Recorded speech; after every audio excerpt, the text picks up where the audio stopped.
So welcome to Science Fiction Connection to Mars. My name is Friedman. I'm, among other things, a science fiction writer. What's on the agenda? Why the public needs to be educated and be inspired about Mars. Why science fiction, Mars in science fiction, the early years, how they affect what's going on right now today in this time. Is science fiction big enough to have an impact? The answer is, of course, yes, but I'm going to show it. Science fiction inspires Mars and science inspires science fiction. It's a two-way street. A bit about myself. As I said, I'm a science fiction writer. I have 2 books out and 18 short stories. I'm also an alumni. Somebody maybe put the speakers off. So other than being a science fiction writer, I went to Launchpad Astronomy Workshop in the University of Wyoming. It's a 1-week intensive course for science fiction writer when they are actually learn about science, how to have an accurate science in the writing. In my day job, I'm a system engineer, a senior IT analyst, system analyst, international multilingual speaker, so I have an accent. I also have a blog. I write on Quora. I have 3.2 million views. I write primarily about different things related to space. I'm also running a space about space called Spacefaring Civilization on Quora. And I started a new YouTube channel. It's called Sci and SciFi, the connection between science fiction and fantasy. So you can see here on the slide, I'm most view writers on Mars. So Quora did not send me to Mars. I was right here on Earth. I'm just writing on the topic of Mars. That was a joke. The case for Mars. So why is it important to be that we'll have some way of educating the public?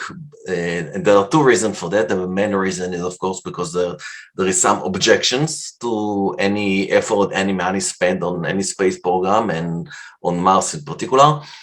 And also we want to create an excitement. If we don't have that, then voters will try to influence politicians to not spend money, then NASA budget can be cut. Other than they can impose more regulation, more taxation on billionaires who want to invest in space, etc., etc. So the most common argument I encountered online are we shouldn't invest in space because the money is a waste of money, and instead we should go to other projects like fighting climate change, fight hunger, fight poverty, other social and environment projects. The last person I heard about this was Prince Williams, said something about all the mind that invest should fix problem here on Earth. And I'm not saying everything is wrong or we shouldn't fix those things, but there are arguments about that. I'm not going to respond to those arguments right here. I'm just highlighting that there is a problem. Others, this is something that I saw mostly after COVID start. People are very much against billionaires. Mars is a place where billionaires are going to flee dying Earth and going to leave everybody behind. This has been seen in some movies like Elysium, Blade Runner 2049, Altered Carbon to some degree. So the rich are going to flee Earth. Space is just a vanity project for billionaires. Billionaires should be taxed to extinction or tax until they are no longer billionaires. They shouldn't have any money to invest in space. Or some people say, yeah, I support space, but it should only be government. Again, I'm not saying government is a bad thing. NASA achieved great many things, but we should have some kind of hybrid between government funding projects and commercial companies who do things for money. Other objection to Mars is it's other themes. Mars is dangerous. Astronauts will surely die. A lot of time I hear people show concern about radiations. Mars may have life. We should prevent contamination, either prevent Martian life to come into Earth or us killing whatever bacteria is over there. Rockets can generate a lot of CO2 while they are launched. Humans only destroy. Building a city of Mars is impossible. It's better to build one in Antarctica, on the top of Mount Everest, or at the sea. There are better places than Mars to build cities or colonies or outposts. And we should remain confined to Earth, even if going to space means our salvation or reduce existential risk, because we are not a good species, so it's actually positive thing if we disappear. I don't know. I heard people, more than one, who actually bring this argument. But the biggest issue against Mars is indifference. People don't care. They have their own life, work, social media, reality, professional. There are other things that are interesting. So what can we do both to mitigate this concern that could impose more regulation or cut NASA fundings? We need to educate the public in order to, so they'll be more informed, and also in order to make them more excited about space. I won't say space to be exciting. So there are a number of ways to do that. One way to get enthusiasm, we can write scientific article in scientific journals. We can do huge project like the moon landing, Falcon Heavy. I remember in 2018 when Elon Musk launched a Tesla to space, I was super excited to see this going into Mars trans-Mars trajectory. Mars rovers are also exciting the public. So we can have something like a new moon landing or landing on Mars. This could, of course, pump up public interest in the space program. But there are some limitations to great scientific and technology achievements. Most people don't read scientific journals. Fantastic achievement like moon landing, they cost a lot of money. And after some time, the public lose interest. If people saw the movie with Tom Hanks, Apollo 13, by the time Apollo 13 went up to space, that was only the third mission that was supposed to land on the moon, and public kind of lost interest already. So the viewing went down. So NASA spent a huge amount of money, cost more, something similar to 4% of the national budget. And after 2 flights, the public started to lose interest. So we're talking about huge cost. So there are other ways to create public interest in space. One example, I want to show a case study from this week or the last 30 days. 2 projects that having people in space. One is Inspiration 4. It was about 3 or 4 weeks ago. They went to, it's a commercial flight, a lot of firsts, the highest altitude in human went to space since Apollo mission, 100% commercial orbital flight. It's orbital flight. It cost about $55 million per seat. And there was some excitement, but yesterday there was another mission, a lot more moderate, with William Shatner. He went on the Blue Origin, New Shepard, to just the edge of space, 100 kilometers. They crossed the Kármán line, they stayed in space for about 4 minutes and landed. So this was about 1% the cost. Which one do you think had more public opinions? You can see under that. If I look at Google Trend, I'm from Canada, so William Shatner originally is from Canada, so of course it was very interesting in Canada. So if you can see here, if I'll move the mouse, the blue is the Inspiration 4, how much public interest it created in Canada. This is how much it created in the States. And this is how much William Shatner flight. And when I made this slides 2 days ago, last night, we still didn't have data beyond October 11. So the data we have here is until October 11. The flight that William Shatner went to space was yesterday, was October 13. I can guarantee to you that even though William Shatner have some advantage over Inspiration 4, again, it's only 1% the cost. If you look at today, or even better tomorrow, when you have data from October 18, at least based on my social media feed, I think William Shatner is going to have a lot more interest, a lot of public opinion interest than Inspiration 4. Why is that? That's because of started with a canceled TV show in the 1960s. I'm sure you heard about it. It's called Star Trek. William Shatner was Captain Kirk, of course. Why science fiction is arguably the most important genre among literary fictions? This is from Yuval Noah Harari. He wrote *Sapiens*. He became very famous, sold a few 1 million copies of his book. So this is from his latest book. He said that today science fiction is the most important artistic genre. It shaped the understanding of public on things like artificial intelligence and biotechnology, which are likely to change our lives and society more than anything else in the coming decades. I would say that it's a lot of going on right now in space, and science fiction is very good to describe space. And so here it is. Why encourage we want to encourage people to study STEM. Again, we said there are a few ways to do that. One is have great achievement on the news, like a moon landing or a new rover. But science fiction could achieve pretty much the same, perhaps even better, with a much lower investment. So this is something that scientists and decision makers and people who generally wants to promote the idea of us becoming a spacefaring civilization and build another civilization on Mars. We want to not to push science fiction away and dismiss it. We want to be friends with people who write science fiction and perhaps encourage them, or in my case, myself or people like me, to write accurate, positive science fiction that will encourage those kids to study STEM. So is science fiction popular enough to have an impact?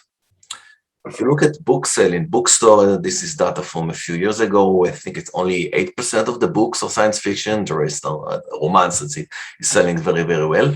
But if you look at either in Hollywood, the biggest blockbusters, or even in gaming, their science fiction is king. If you can see here from the top highest gross film in history, clearly Titanic and Lion King are the exception. Almost all the rest are science fiction. Not all of them are very positive and toward Mars, but science fiction definitely have a lot of viewership and a lot of power to convey information and deliver messages.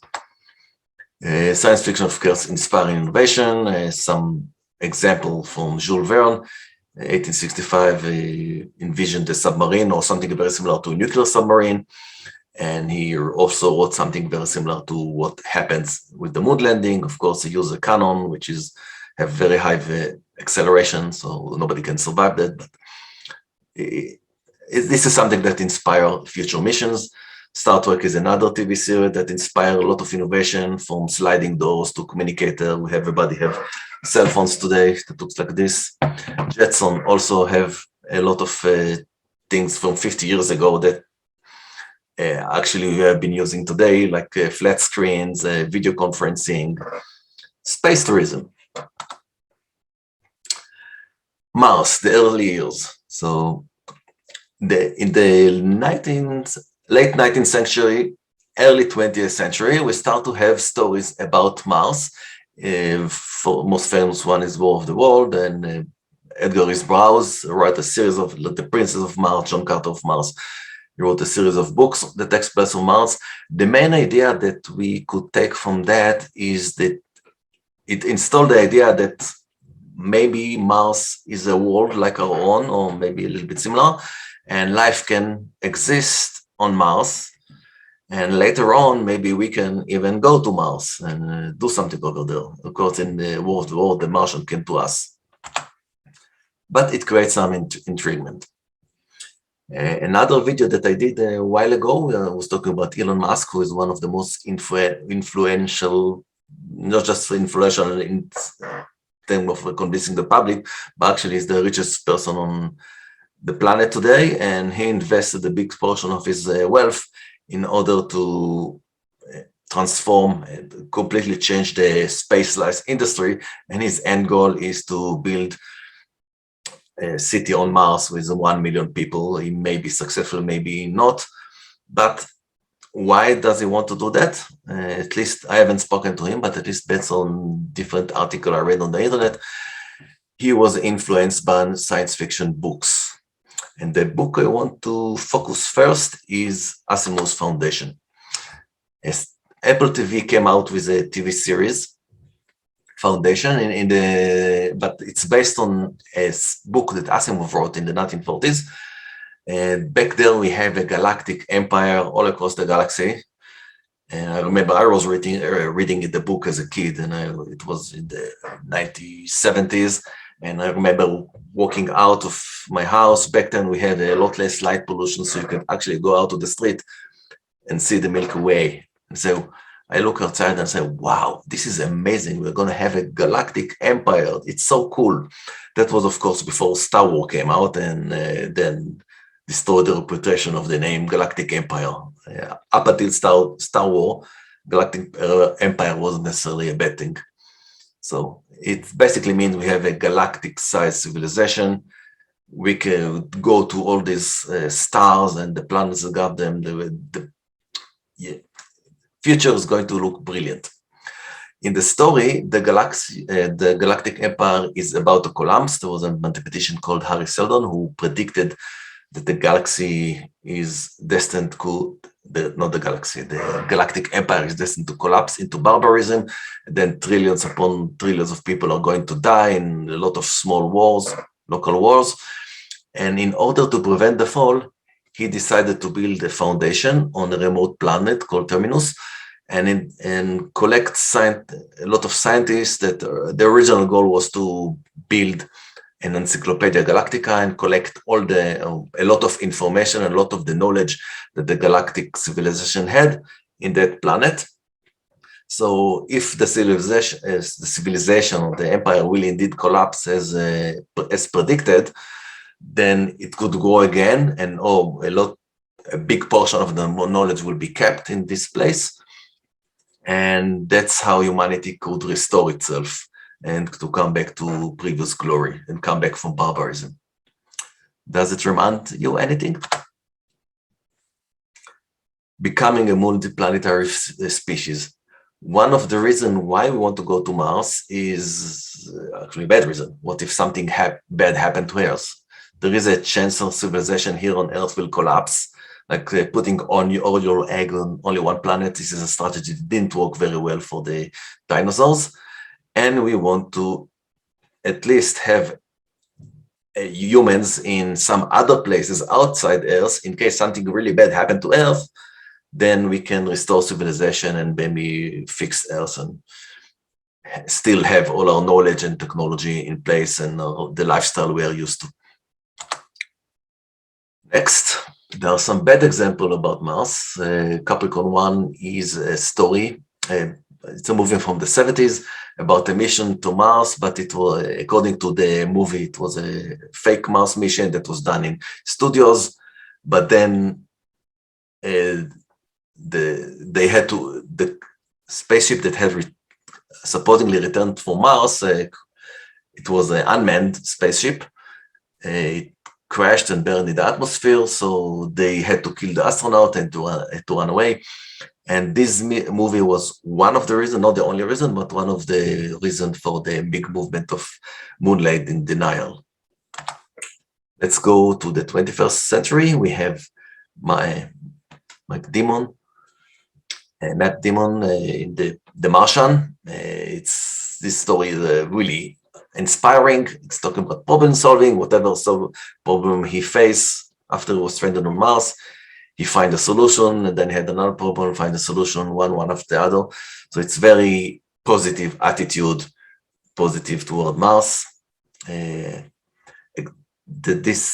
picture on the right, it's from the TV series The Expanse. Back there is a human civilization in our solar system, and it's, I won't say 100% accurate, but at least they tried to make the science somewhat accurate. Still, I would recommend watching it. Season 6 is about to start, and I also met the authors. Actually, two people under one name. National Geographic Mars series. This is a hybrid of fictional plus the interview scientist about the possibility. This is one option how to start building a colony or an outpost on Mars. It happened in the 1930s. Mars Mission to Mars from the year 2000. That's another movie. And the last slide I'm going to review is Science Inspire science fiction. I'm going to talk a little bit about fusion power. The Raptor engine, that's what SpaceX plan to use in Starship. That's the new project they are doing. For example, the thrust is 2.3 meganewton, which means like 230 tons. Specific impulse is 380 seconds. Exhaust velocity is about 3.7 kilometers per second. That's not the best. I think with hydrogen and oxygen, you can get slightly higher, up to 4.2. But there are advantages for the fuel that the Raptor is using, methane and oxygen. And that's about 0.001 something percent of the speed of light. So the way the rocket works, the faster the exhaustion the gas come out of the exhaustion, the faster the more delta V we have for the spaceship, the more delta V, then it can go further away faster and go to distant places. The Epson drives in the Expanse TV series, it's a fusion power. It's inspired by the Princeton drive. It's currently being theorized. We still don't have fusion power, at least not commercially. And we still don't have anything like the Princeton drive. But theoretically, in terms of power, it's a bit more powerful. It has more thrust, I would say about 30 times more thrust. So it can carry heavier payload and launch them from Earth or from Mars or from other places. But this is the big thing, the specific impulse or the exhaust velocity, the speed in which the gas is coming out of the exhaust. This comes up to 6.8% the speed of light, according to some of the wiki that I read about the Expanse. And it's using as a fuel deuterium and helium-3.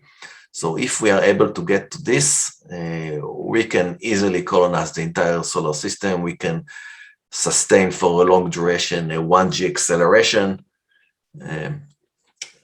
Going to other solar system, it's still going to take decades, but at least for the solar system, if we have something like fusion power, then we are set. It's much better than chemical rockets. Summary: science fiction can have the case for Mars now more than ever. It inspires innovation. It inspires action. It's cost-effective way to educate the public and also to inspire the public. So the call for action I have for the people here is to endorse positive science fiction. And we'll open this to Q&A. If anyone wants to go back to one of the earlier slides, we have about 6 or 7 minutes left.